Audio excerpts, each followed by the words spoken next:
நாங்கள் கடந்த காலத்தை போல தொடர்ச்சியாக ஒரே நிலைப்பாட்டிலும் ஒரே மன எண்ணத்திலும் ஒரே கோட்பாட்டிலும் எந்த நாடும் எதிர்காலத்தில் பயணிக்க முடியாது. கனேடிய தேசம் மாத்திரமல்ல, பிரித்தானிய தேசமும் எங்களுக்கு இசைவாக மாறக்கூடிய சூழல்கள் பல இருக்கிறது. ஸ்ரீலங்கா அரசை நோக்கி பல்வேறு கேள்விகளும் பல்வேறு நியாயப்பாடுகளை அவர்கள் கூற வேண்டும் என்ற வகையிலான ஒரு பொறுப்பு கூறலை சொல்ல வைக்கும் கட்டாயம்.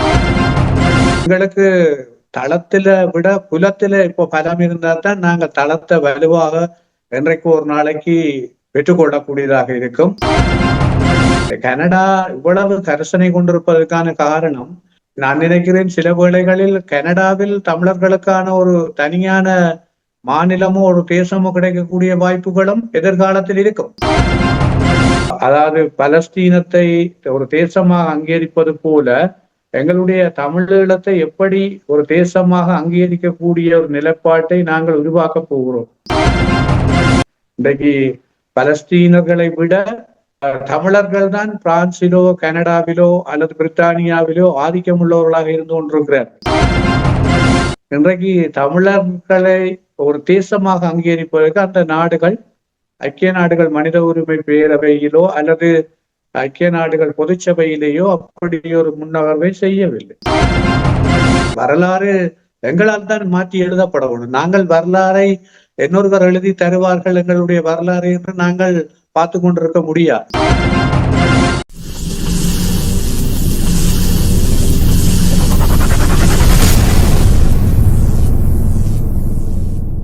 அன்பான உறவுகளுக்கு வணக்கம். நீங்கள் பார்த்து கொண்டிருப்பது STS தமிழ் தொலைக்காட்சி. STS தமிழ் தொலைக்காட்சியில் வாரம் இடம்பெற்றுக் கொண்டிருக்கின்ற அரசியல் ஆய்வுக்களத்தோடு இணைந்திருக்கின்றீர்கள். அரசியல் ஆய்வுக்களத்தோடு எங்களோடு சபா கோதாஸ் அவர்கள் இணைந்திருக்கின்றார். இவர் பல வருடங்களாக அரசியல் ஆய்வுக்களத்திலும் இன்னும் பல நிகழ்வுகளிலும் கலந்து சிறப்பித்து வருகின்றார். அந்த வகையில் இன்று அரசியல் ஆய்வுக்களத்தோடு சபா கோதாஸ் அவர்கள் முன்னைய நாள் யாழ் மாவட்ட மாகாண சபையின் உறுப்பினராகவும் அது மட்டுமில்லாமல் ஒரு வரலாற்று ஆசிரியராகவும் இன்னும் பல பொது விடயங்களில் தன்னை ஈடுபடுத்திக் கொள்கின்ற ஒரு நேர்மை உள்ள ஒரு ஆய்வு ஆளராகவும் இருக்கின்றார். அவரை நாங்கள் வரவேற்றுக் கொள்வோம். வணக்கம் சபா. வணக்கம் தேவாண்ணா, நேயர்கள் அனைவருக்கும் வணக்கம். நல்லது.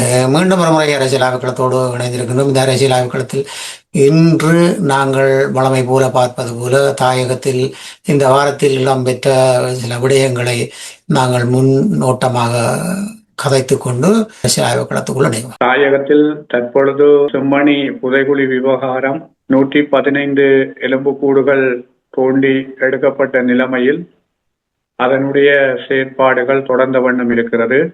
அத்துடன் மேலதிகமாக அந்த பிரதேசத்தை ஸ்கேன் பண்ணுவதற்கான வேலைகள் ஆரம்பமாக இருக்கிறது.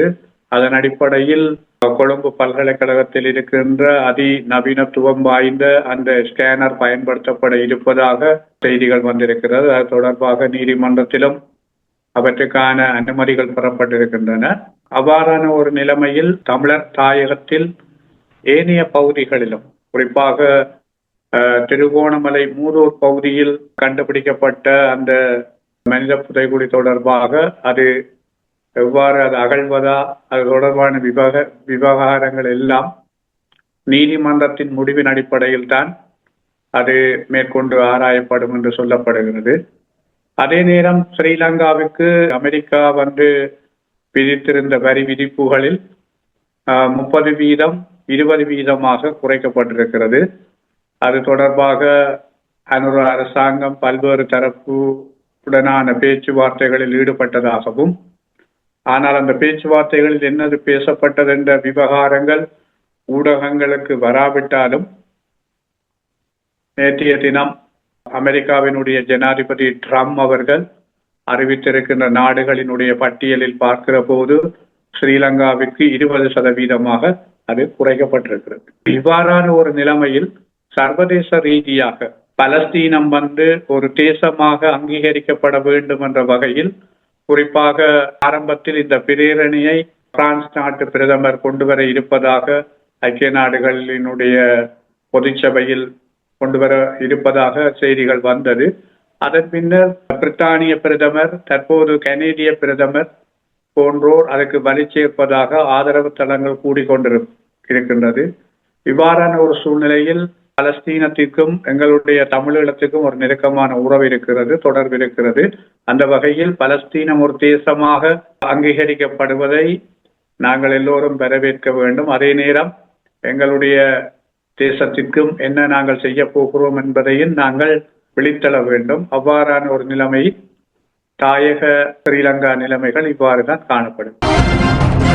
உலகளாவிய ரீதியிலும் தாய பகுதியில் நடைபெற்றுக் கொண்டிருக்கிற இந்த சுருக்கமான விடயத்தை நாங்கள் கதைத்து கொண்டாலும் இங்கே பார்க்கக்கூடியதாக இருக்கின்றது இப்பொழுது பாலஸ்தீனிய விடயம் மட்டுமல்ல, எங்களுடைய தாயக விடயமும் இந்த முறை எரிவு அமரும் போது லண்டன் உட்பட பல நாடுகள் இணைந்து ஒரு பேச்சுவார்த்தையில், அதாவது தமிழர்களுக்கான ஒரு செயற்பாட்டில் முன்னெடுக்க போவதாக சுமந்திரன் அவர்கள் அறிக்கைகள் விட்டதாக பல இடங்களில் பேசுபொருளாக இருக்கின்றது.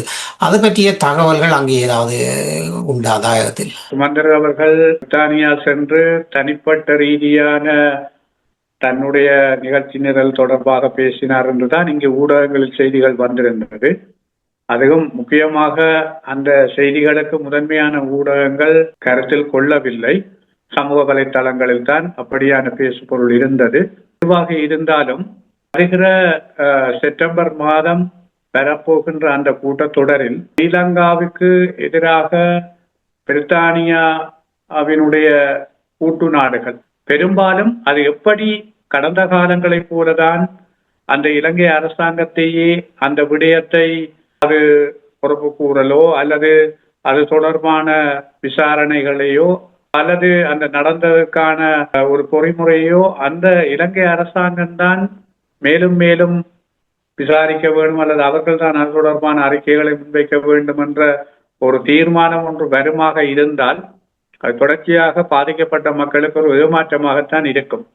ஏனென்றால் இதுவரை வந்த தீர்மானங்கள் எல்லாவற்றையும் நான் நினைக்கிறேன் மஹிந்த ராஜபக்சவில் இருந்து ரணில் விக்ரமசிங்கா வரை ஜனாதிபதியாக இருந்த போது அதை எதனையும் யாரும் செய்ததும் இல்லை, அதை கருத்தில் கொண்டதும் இல்லை. அதைவிட மோசமாக கோட்டாபய அந்த தீர்மானங்களை நிராகரித்திருந்தார்.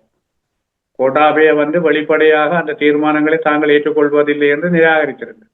ஆகவே இப்படியான சூழலில் இப்பொழுது புதிய ஆட்சியாளர்கள் வந்திருக்கிறார்கள். ஆகவே அவர்களுக்கான ஒரு சந்தர்ப்பமாக சர்வதேசம் வழங்கப் போகிறதா அல்லது ஐநா மனித உரிமை பேரவை உறுப்பு நாடுகள் வழங்கப் போகின்றனவா? சரியான காத்திரமான ஒரு நியாயம் வழங்குவதற்கு ஒரு சர்வதேச பொறிமுறை ஊடாகத்தான் இதை வழங்க வேண்டும் என்பதில் பாதிக்கப்பட்ட மக்கள் கூறி நிற்கிற அந்த விடயத்தை கருத்தில் கொள்வார்களா என்ற ஒரு திரிசங்கு நிலைமைதான் தாயகத்தில் இருக்கிற பாதிக்கப்பட்ட மக்களுக்கு இருந்து கொண்டிருக்கிறது. ஆனா உண்மையாக இப்பொழுது இருக்கிற கள சூழலை பார்க்கிற போது பாதிக்கப்பட்ட மக்கள் உள்நாட்டில் எந்த விடயத்தையும் ஏற்றுக்கொள்ள தயாராக இல்லை. ஏனென்றால் அதை ஏறவே நாங்கள் இது தொடர்பாக கரைத்திருக்கிறோம், எல்லோருக்கும் தெரிந்த விடயம்.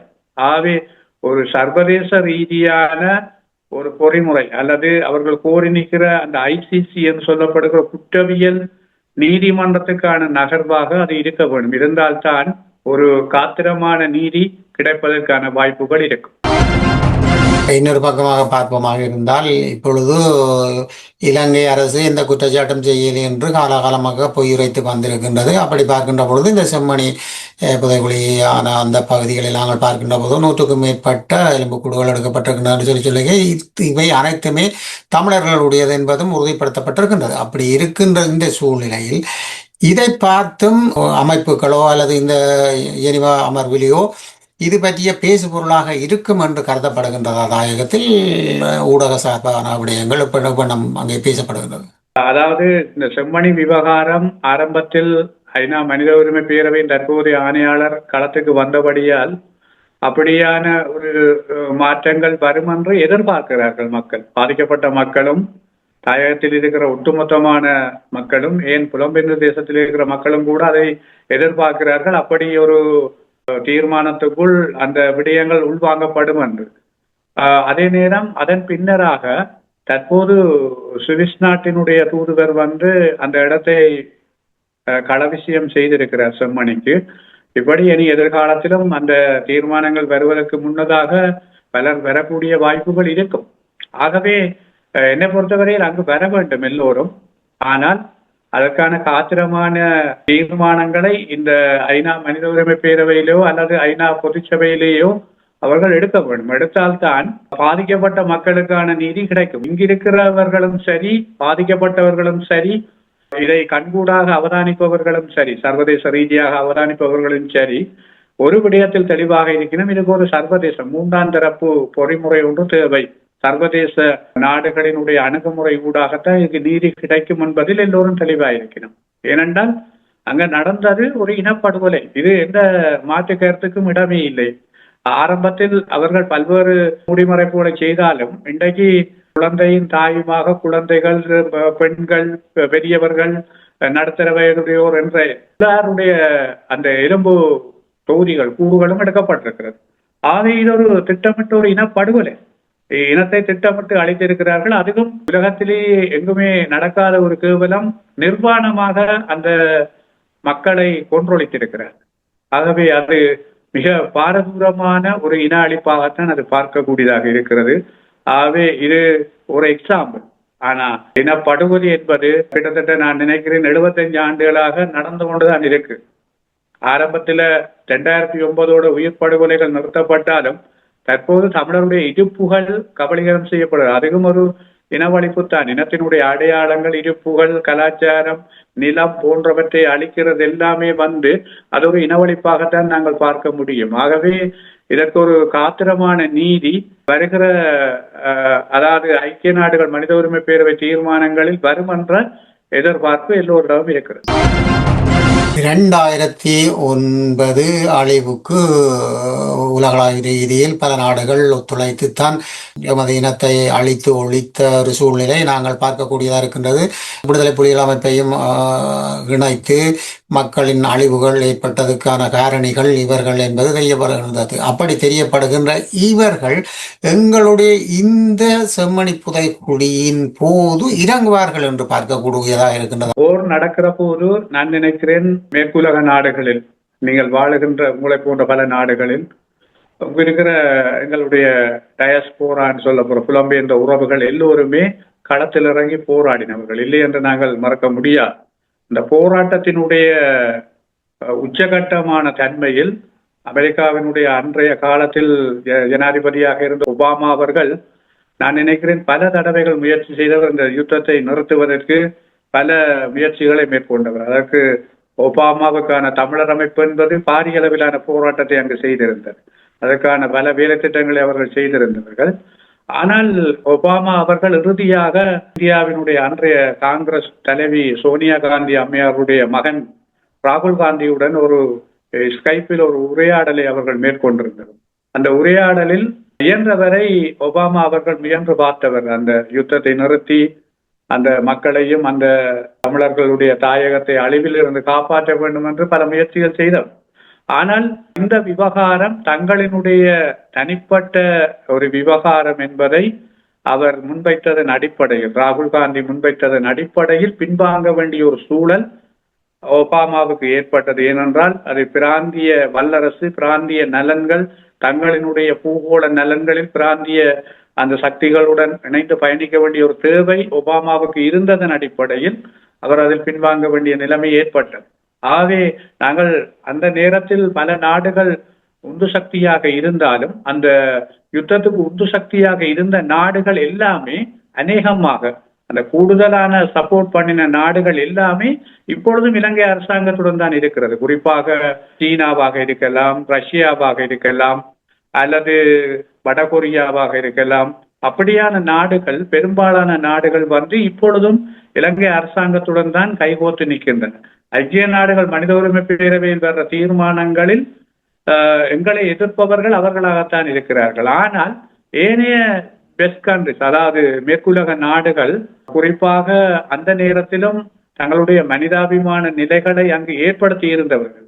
ஆனால் அவர்கள் இன்னொரு கட்டத்தில் அவர்கள் நகர்த்தி இருக்கலாம். ஐக்கிய நாடுகள் பொதுச்சபைக்குள் ஒரு கடுமையான தீர்மானத்துக்கு அவர்கள் இறங்கி இருக்கலாம். இன்றைக்கு பலஸ்தீனத்துக்கு சார்பாக அமெரிக்காவை எதிர்த்து குறிப்பாக இந்த பிரான்ஸ், மற்றது பிரித்தானியா, கனடா போன்ற நாடுகள் இறங்கி இருக்கிறது என்றால் அது உண்மையிலேயே இன்றைக்கு இஸ்ரேலுக்கு எதிரான ஒரு நிலைப்பாட்டில் பலஸ்தீனத்தை ஒரு தேசமாக்க வேண்டும் என்ற வகையில் தான் அந்த நிலைப்பாடு, அந்த யுத்தத்தை ஒரு முடிவுக்கு கொண்டு வரவும், ஒரு கட்டுப்பாட்டுக்கு கொண்டு வரவும். அப்படி ஒரு நிலைப்பாட்டை நான் நினைக்கிறேன் அந்த நேரத்தில் இந்த நாடுகள் எடுத்திருக்க கூடிய வாய்ப்பு இருந்திருக்கும். ஆனால் ஏன் எடுத்திருக்கவில்லை என்கிற ஒரு கேள்வி இங்கு இருக்கிறது. ஆகவே அந்த நேரத்தில் அவர்கள் எடுத்திருக்க வேண்டும். ஆனால் அந்த நேர பூகோள சூழ்நிலைகளும் அந்த நலன்களும் தான் கூடுதலாக அந்த நாடுகள் பக்கம் இருக்கும். கூடுதலாக அதைத்தான் அவர்கள் கையாளுகிறார்கள் என்று கூட அன்றைக்கு இந்த நாடுகள் தேவையில்லை. எங்களுடைய அயல் பிராந்திய வல்லரசு இந்தியாவே போதும். இந்த யுத்தத்தை நடத்தி முடிப்பதில் பின்னணியில் பலமாக இருந்த நாடு எங்களுடைய பிராந்திய வல்லரசு இந்தியா தான். அதை யாரும் மறக்க முடியாது.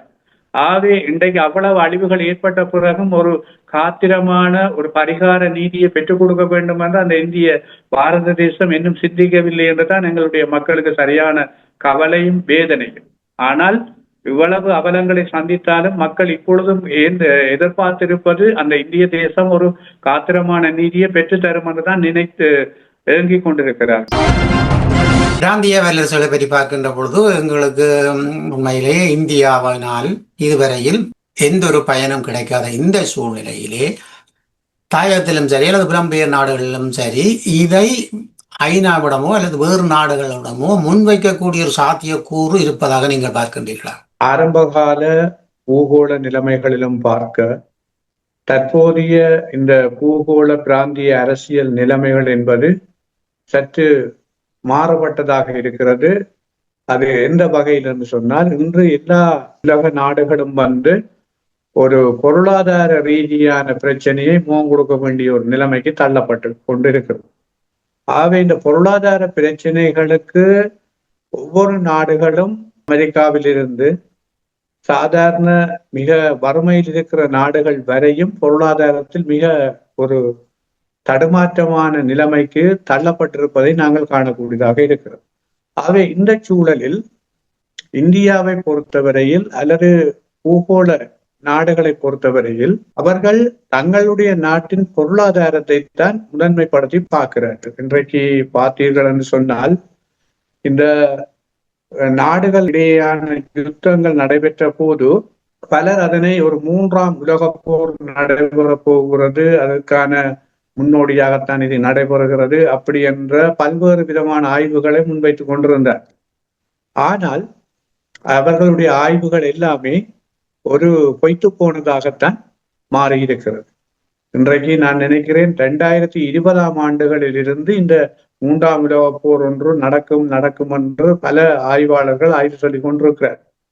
ஆகவே இந்த ஆய்வுகளின் பின்னணியில் அந்த 3ஆம் உலகப் போர் இடம்பெறாமல் போனமைக்கு அண்மையில், அதாவது ஈரானுக்கும் இஸ்ரேலுக்கும் இடையிலான இந்த யுத்தம் அமெரிக்காவினுடைய தலையீட்டுக்கு பிறகு திடீரென சில மாற்றங்கள் அங்கு உருவாகி கொண்டிருக்கிற போது உலக நாடுகளுடைய பொருளாதார நிலைமைகள் மிக மோசமான நிலைமைக்கு செல்ல ஆரம்பித்தது.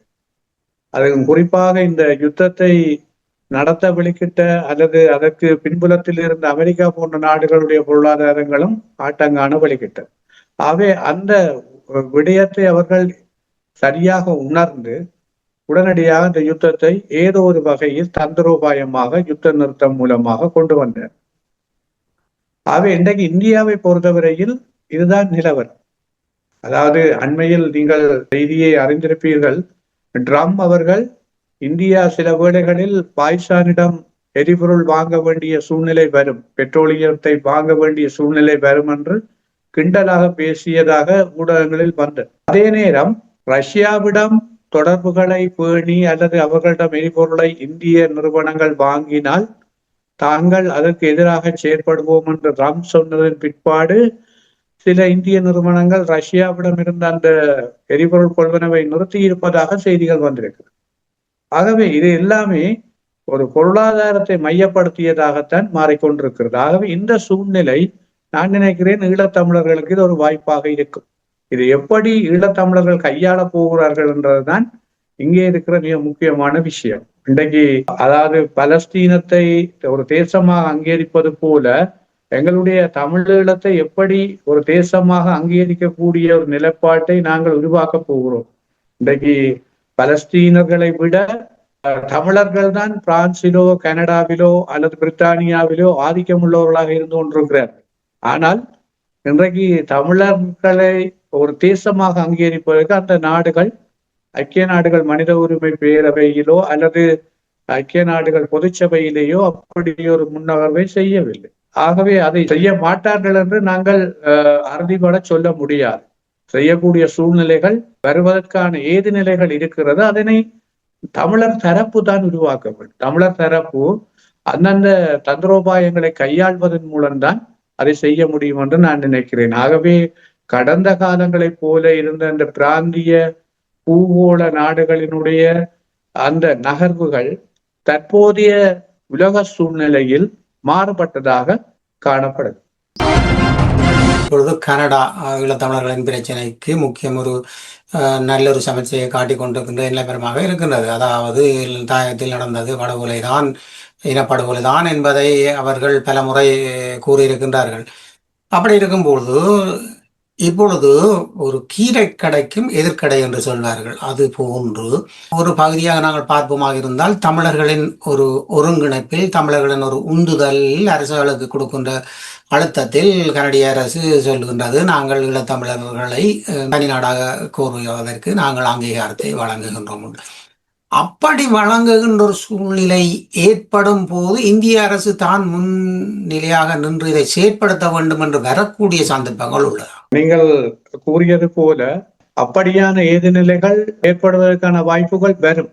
காரணம், இந்த பிரித்தானியா, கனடா, பிரான்ஸ் போன்ற நாடுகளினுடைய தலையீடுகள் இதில் அதிகரிக்குமாக இருந்தால் அந்த சூழ்நிலைக்குள் இந்தியாவும் உள்வாங்கக்கூடிய ஒரு நிலைவரங்கள் ஏற்படக்கூடிய வாய்ப்புகள் இருக்கிறது. காரணம், நான் ஏற்கனவே குறிப்பிட்ட அந்த பொருளாதார நிலைமைதான்.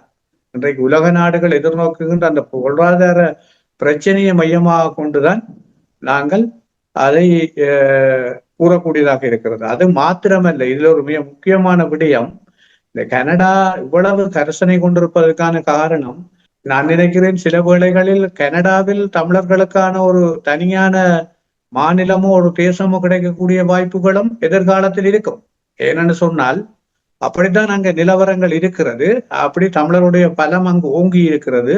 அது இன்னும் பலமடைய வேண்டும். ஏனென்று சொன்னால் அது எங்களுக்கு தளத்தில விட புலத்தில இப்போ பலம் இருந்தால் தான் நாங்கள் தளத்தை வலுவாக என்றைக்கு ஒரு நாளைக்கு பெற்றுக்கொள்ளக்கூடியதாக இருக்கும், அதை பேணக்கூடியதாக இருக்கும். ஆகவே இந்த நிலையில நாங்கள் கடந்த காலத்தை போல தொடர்ச்சியாக ஒரே நிலைப்பாட்டிலும் ஒரே மன எண்ணத்திலும் ஒரே கோட்பாட்டிலும் எந்த நாடும் எதிர்காலத்தில் பயணிக்க முடியாது. அது இந்தியாவுக்கு விதிவிலக்கு அல்ல.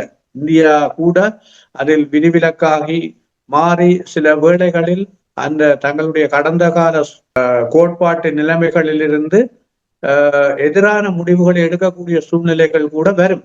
ஆகவே அந்த சூழ்நிலைகளை உருவாக்குவதற்கு நாங்கள் பாடுபடணும். நாங்கள் வெறுமனே காய் படமாகி எங்களுடைய கையில் வந்து விழும் என்று நாங்கள் கனவு காணக்கூடாது. நாங்கள் கனவு கண்டாலும் நாங்கள் அதை நிஜமாக செயல்படுத்துறதுக்கான வேலைகளை செய்யணும். இது சாதாரண விடயம் அல்ல. நாங்கள் ஒரு உரையாடலில் இலகுவாக கதைத்து விட்டு செல்லலாம். அதை உருவாக்குவதற்கு பல அர்ப்பணிப்புகள், தியாகங்கள் வேணும். அப்படியான சூழலில் நீங்கள் கேள்வி கேட்டது போல எதிர்காலத்தில் இந்திய பாரத தேசத்தின் வெளியுறவு செயற்பாடுகளிலும் அதன் கோட்பாடுகளிலும் பாரிய மாற்றங்கள் ஏற்படுவதற்கான வாய்ப்புகள் இருக்கும். ஏனென்று சொன்னால் உலக நாடுகளிலேயே இன்றைக்கு கோட்பாடுகள் எல்லாம் தலைகீழாக மாறிக்கொண்டிருக்கு. உலக நாடுகளினுடைய கோட்பாடுகள் அந்தந்த நாடு, இன்றைக்கு பிரித்தானியாவை எடுத்துக்கொள்கிற போது அதில் பாரியளவு மாற்றங்கள், அது விலாவாரியாக நாங்கள் பேர்ந்த ஒரு கட்டம் பேச முடியும். அதில் பாரிய அளவு மாற்றங்கள். அதே போலதான் இன்றைக்கு பெரும்பாலான நாடுகள் பொருளாதார ரீதியான ஒரு அச்சுறுத்தலை எதிர்கொண்டு கொண்டுதான் இருக்கிறது. ஆகவே அந்த சூழலில் இந்த நிலைமைகள் எதிர்காலத்தில் எங்களுக்கு சாதகமாக பெறக்கூடிய வாய்ப்புகள் இருக்கின்றன. நாங்கள் பேசிக்கொள்வது போல கனடா தமிழர்களுக்கான ஒரு அங்கீகாரத்தை வழங்கி ஒரு பிரதேசத்தை கொடுக்கின்றது, தமிழர்களுக்கானது என்று நாங்கள் பார்த்து கொண்டால், உதாரணத்துக்கு புறம்பெயர் நாடுகளில் இன்று சுதந்திரமாக நாங்கள் பல இடங்களில் தூவிகள் அமைக்கப்பட்டிருக்கின்றது.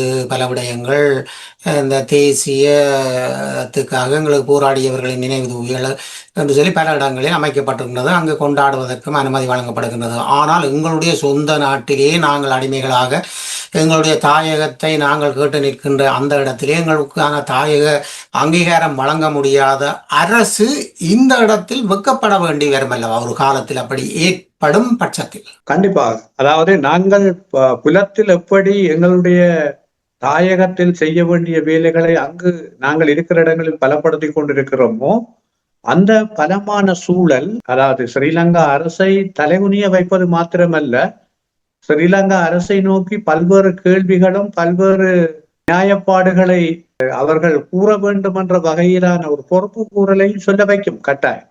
அதாவது வரலாறு எங்களால் தான் மாற்றி எழுதப்பட வேண்டும். நாங்கள் வரலாறை இன்னொருவர் எழுதி தருவார்கள் எங்களுடைய வரலாறு என்று நாங்கள் பார்த்து கொண்டிருக்க முடியாது. வரலாறு எங்களுடைய முயற்சியாலும் எங்களுடைய தியாகத்தாலும் தான் எழுதப்பட வேண்டும். ஆகவே என்னை பொறுத்தவரையில் கனேடிய தேசம் மாத்திரமல்ல, பிரித்தானிய தேசமும் எங்களுக்கு இசைவாக மாறக்கூடிய சூழல்கள் பல இருக்கிறது. ஏனென்று சொன்னால் பிரித்தானியாவில் கனேடிய தேசத்தில் இருப்பவர்களை விட பலமான தமிழர்கள் அங்குதான் கூட இருக்கிறார்கள். அதாவது பொருளாதார ரீதியாகவும் அந்த நாட்டில் பல நிறுவனங்களை தீர்மானிக்கிறவர்களாகவும் பல தமிழர்கள் அங்கு இருக்கிறார்கள். ஆகவே நாங்கள் குறைத்து மதிப்பீடு செய்ய முடியாது. பெருத்தன சிறுப்பதும் சிறுத்தன பெருப்பதும் என்ற அந்த எங்களுடைய முன்னோர்களுடைய அந்த பழமொழிக்கு ஏற்ப அந்தந்த நாடுகளில் சில ஊர்களில் குடியேறிகளாக இருப்பவர்கள் பல நாடுகளை இன்று மாற்றி அமைத்திருக்கிறார்கள். உதாரணமாக அமெரிக்கா கூட அந்த நாட்டின் பூர்வீக இனம் செவிந்தியர்கள் எங்கு என்று தெரியாத அளவுக்கு சென்று இன்றைய குடியேறிகளால் தான் அந்த அமெரிக்க தேசம் உருவாக்கப்பட்டிருக்கிறது. கனேடிய தேசம் எல்லாம் அப்படி உருவாக்கப்பட்ட நாடுகள் தான். ஆகவே அதில் வரலாறு மாற்றி எழுதப்படுவது என்பது அந்தந்த இனங்களின் வாழுகிற மக்களினுடைய கைகளில் தான் தங்கி இருக்கிறது. ஆகவே எதிர்காலத்தில் சிங்கள அரசாங்கமும் சரி, அந்த பேர்ணவாதம், நாங்கள் சிங்கள மக்களை குற்றஞ்சாட்ட முடியாது. இதில் பேர்ணவாதிகள் அரசு ஆட்சியாளர்களும் அதுக்கு பக்கபலமாக இருக்கிற சில ஸ்தாபனங்களினுடைய தலைவர்களும் தான் இதற்கு மிக முக்கியமான காரணிகளாக இருக்கிறார்கள். ஆகவே அந்த மாற்றம் உருவாகக்கூடிய வாய்ப்புகள் இருக்கிறது எதிர்காலம். நல்லது. உண்மையிலேயே நாங்கள் பல விடயத்தை ஆய்வு செய்தாலும் கூட நீங்கள் கூறியது போல இதை செயற்படுத்துவது என்பது முக்கியமான ஒரு விடயமாகவே இருக்கின்றது. அந்த வகையிலே புலம்பெயர் நாடுகளிலே இருக்கின்ற அனைவரும் இதற்கான ஒரு முன்னெடுப்பை எடுக்க வேண்டிய ஒரு சூழ்நிலையும் ஒன்றுபட்டு இணைந்திருக்க வேண்டிய ஒரு சூழ்நிலையும் இருக்கின்றது. தமிழர் என்பவர்கள் ஈழத்திலே பாரம்பரியத்துக்குரியவர்கள். அந்த பாரம்பரியத்தை மூழ்கடைத்து பௌத்த இனமும் பௌத்த சாசனமும் முக்கியத்துவம் என்று சொல்லி இருக்கின்ற அரசுக்கு ஒரு முடிவு கட்ட வேண்டும் என்று சொன்னால் புலம்பெயர் நாடுகளில் இருக்கின்றவர்கள், அதுவும் அரசாங்கங்களுடன், புலம்பெயர் நாட்டு அரசாங்கங்களுடன் அங்கே அங்கீகாரமாக மாநகர சபையிலும் சரி அல்லது கட்சிக்குள்ளும் சரி அவர்கள் ஒரு சிறந்த செயற்பாட்டாளராக இருக்கின்ற போது தமிழர்களுக்கு இன்னும் மிக எளிமையான விடயங்களை சாதிக்கக்கூடிய விடயங்கள் இருக்கின்றது. அதனால் இந்த அரசியல் ஆய்வுகளத்திலே நாங்கள் இது பற்றிய விடயங்களை நாங்கள் ஆய்வு செய்திருந்தாலும் தமிழர்களாக நீங்களும் சிந்திக்க வேண்டும். இது ஏன் நாங்கள் இதை முன்கொண்டு வருகின்றோம் என்று சொல்லி ஒரு வரலாற்று ஆசிரியராக இருக்கின்ற சபாகோதாஸ் அவர்கள் இதை முன்வைக்கின்றதன் அடிப்படை நோக்கம் என்ன என்பதையும் நீங்கள் புரிந்து கொள்ள வேண்டும் என்பதை கூறிக்கொண்டு இன்றைய அரசியல் ஆய்வுக்களத்திலே தாயகத்திலிருந்து சபாகோதாஸ் அவர்கள் யாழ் மாநகர சபையின் முன்னாள் உறுப்பினராகவும் ஒரு சிறந்த வரலாற்று ஆசிரியராகவும் அது மட்டுமல்ல ஒரு ஊடகவியலாளராகவும் செய்தி ஆய்வாளராகவும் அது மட்டும் இல்லாமல் பல பொது விடயங்களை சுயநலமின்றி மற்றவர்களுக்கு நான் என்ன செய்கின்றேன் என்று கூறாத அளவுக்கு செய்து வருகின்ற ஒரு சிறப்பானவராகவும் அமைதியாக இந்த அரசியல் ஆய்வுக்களத்திலே எந்த ஒரு தனிப்பட்ட நோக்கம் இல்லாமல் பொது நலத்தோடு தமிழர்களின் விடிவுக்கு என்ன வேண்டும், அவர்கள் எதை நோக்கி பயணிக்க வேண்டும், அரசியல்வாதிகள் எதை செய்ய வேண்டும், புலம்பெயர் நாட்டில் என்னத்தை செய்ய வேண்டும் என்ற விரிவாக்கத்துடன் அவருடைய வரலாற்றுத்துறை ஆசிரியர் என்ற அந்த பணியில் பார்த்து அதை மக்களுக்கு என்ன தேவை என்று கூறி வருகின்றார். நன்றி சபா அவர்கள் இந்த அரசியல் ஆய்வுக்களத்தில் இருந்து. நன்றி நேயர்கள் அனைவருக்கும் நன்றி. நல்லது உறவுகளே, மீண்டும் ஒரு அரசியல் ஆய்வுக்களத்தில் நாங்கள் இணைந்து கொண்டு ஈழத்தமிழராகிய எங்களுக்கு தேவையானதைத்தான் இந்த எஸ்சிஎஸ் தமிழ் டிவி கொண்டு வரும் என்பது உங்களுக்கு தெரியும். அதோடு இணைந்து கொள்வோம். நன்றி, வணக்கம்.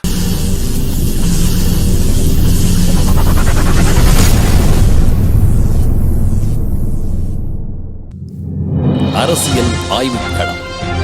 உண்மையோடு தமிழர்களின் உரிமை காக்க உரசிவிடும் தீக்குச்சி என தன்னை நிலைநிறுத்தி தமிழரின் அரசியல் பேசும் களமாக உங்களை தேடி வருகிறது அரசியல் ஆய்வுக்களம். அரசியல் ஆய்வுக்களம்.